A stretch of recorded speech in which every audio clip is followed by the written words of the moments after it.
O Via Justiça de hoje com o tema A Situação dos Precatórios no País. Participam do programa o juiz Ramon Tássio de Oliveira, coordenador da Central de Precatórios do Tribunal de Justiça de Minas Gerais, e a advogada Dione Ferreira Santos, procuradora municipal de Belo Horizonte. Vamos ver agora a opinião popular em Belo Horizonte sobre a demora no pagamento de precatórios pelos estados. Eu acho um absurdo, porque uma pessoa esperar tanto tempo para receber um crédito que ele tem direito, no mínimo é uma negligência do Estado. Às vezes nem a pessoa que tem direito recebe, fica para filho, neto, bisneto.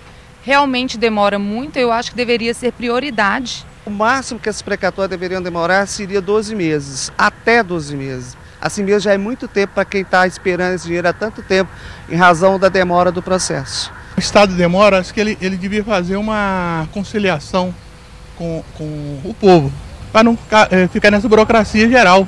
Eu mesmo já passei por isso. O Estado, ele tem condições de pagar sim, porém, eu acho que tem que ter uma estrutura mais bem montada do Estado para poder conseguir estar pagando isso. Eu acho que é um verdadeiro calote, porque o Estado é muito bom para cobrar e muito ruim para pagar.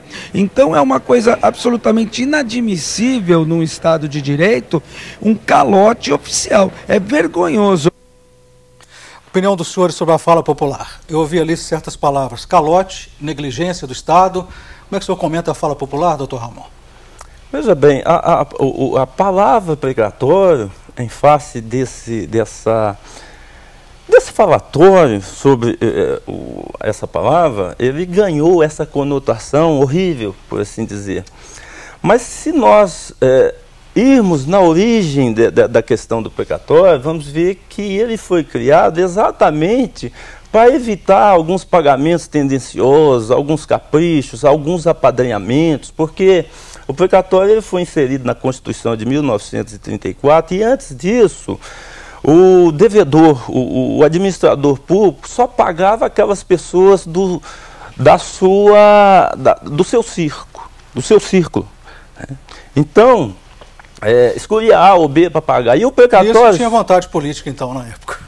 Eu não diria vontade política, porque eu tenho um outro conceito. Eu tenho o conceito de vontade política como se fosse uma integração de vontades, não só do administrador, mas sim da sociedade do todo, para que aconteça melhorias em prol desse todo. Para mim, vontade política ela deve ser vista sob esse foco. Mas o precatório ele surgiu, então, na Constituição de 1934 para moralizar, para tornar impessoal os pagamentos. Infelizmente, de lá para cá, houve um endividamento público. Aí eu diria, esse endividamento público ele tem alguns fatores justificáveis, mas tem outros injustificáveis, talvez até dos defeitos radicados nas nossas instituições. E daí a dívida cresceu. A dívida cresceu, o administrador então, ele com a escassez de recursos, ele teve que fazer as suas escolhas. Dentre essas escolhas, aconteceram escolhas trágicas, deixou de pagar o precatório para pagar ou lançar recursos em outros pontos necessários para atendimento da população. Doutora Dione, teve uma fala popular ali que ele defendeu que tinha que ser em 12 meses. Há condição para isso? Não há condições para isso, até mesmo pelo mecanismo que a gente adota hoje de inserção no orçamento público. Então, o município, o ente público, recebe uma requisição do presidente do tribunal para incluir na sua lei de orçamento do ano seguinte.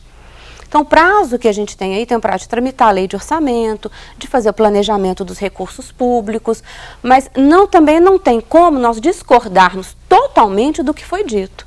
Quer dizer, contra fatos não há argumentos. Há demora, mas o ente público hoje está preocupado em gerenciar essa dívida, que é uma dívida recebida de várias gestões anteriores. Então, na verdade, nós temos que trabalhar hoje o melhor modo de pagar esse passivo. Doutor Ramon, qual que é a situação dos precatórios em Minas Gerais hoje? Qual que é o total da dívida? Nós temos feito um trabalho em cima da questão dessa dívida de precatórios em Minas e hoje ela está na casa, Estado e os municípios, de 4 bilhões e 700 milhões. Dos 853 municípios mineiros, apenas 466 hoje devem precatórios. A dívida do Estado está em torno de 3 bilhões e 600 milhões. A dívida dos municípios está em torno de 1 bilhão e 100 milhões. Essa é uma dívida atualizada, ou seja, nos valores de hoje. Então, o total, 4 bilhões e 700 milhões. Quer dizer, os maiores devedores, como o senhor falou aí, são os estados, é o Estado, e os municípios. E municípios. Todos os 853 municípios de Minas têm dívidas de precatório? Só 466. O mais está zerado, não tem dívida nenhuma. Tudo graças a esse trabalho de conciliação que tem sido feito pelo Tribunal de Justiça. Nós entendemos. Aliás, teve uma fala popular que defendeu a conciliação, o senhor se lembra, né? Lembro, exatamente. E a conciliação é uma das melhores saídas para equacionar esse endividamento público gigantesco. Na conciliação, o credor aceita receber menos do que deveria? Tem aceitado? Sim.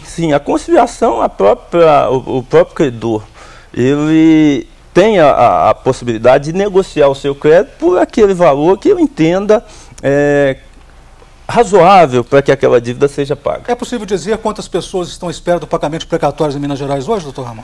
Olha, nós temos cerca de 13 mil precatórios em aberto, aguardando pagamento. O número de pessoas é complicado porque nós temos precatórios, por exemplo, com 1.000 pessoas. Eu me lembro aqui de um precatório devido pelo Estado aos delegados de polícia. Só lá nós temos quase 1.000 credores. Qual que é o maior tempo de espera até agora em Minas? Nós temos precatórios vencidos do Estado a partir do ano de 2004. O município de BH, a fila de precatórios está em 2005. Mas eu não diria que isso aí já se torna uma dívida vencida, porque com a emenda constitucional 62 de 2009, houve uma nova meta, uma nova programação de pagamento dessa dívida. Então, eu não posso falar mais que essa dívida é vencida, porque com a emenda, o prazo de pagamento dessa dívida hoje é outro e ele é legal. Veja bem, Belo Horizonte fez uma opção dentro do que é permitido pela emenda 62, de pagar seus precatórios em 15 anos a partir do ano de 2010. Então, nós temos uma dívida muito grande, por volta de 400 milhões de reais, que está dividida e planejada para ser quitada até o ano de 2024. O Via Justiça faz agora um outro intervalo e voltamos em seguida com o bloco final do programa.